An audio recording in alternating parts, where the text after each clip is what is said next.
Assalamualaikum, kembali lagi di YouTube channel Ayah Hatip Akil.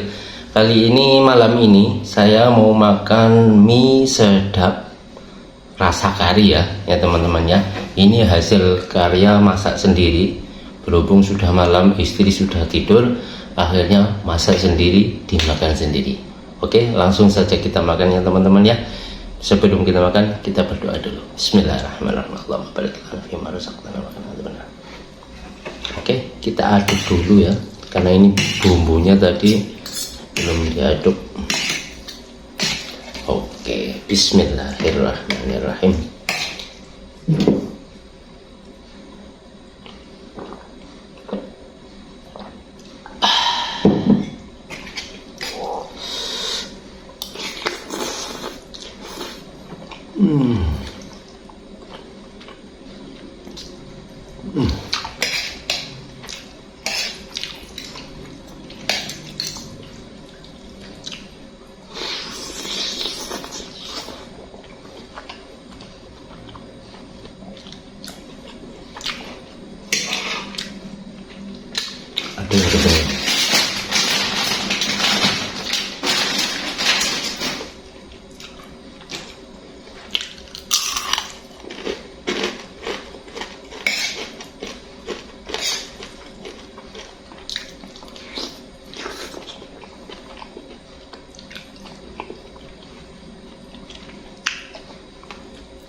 Alhamdulillah teman-teman, sudah habis.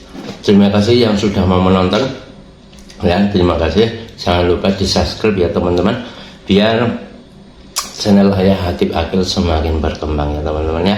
Oke, sampai ketemu lagi di video berikutnya. Terima kasih, bye bye.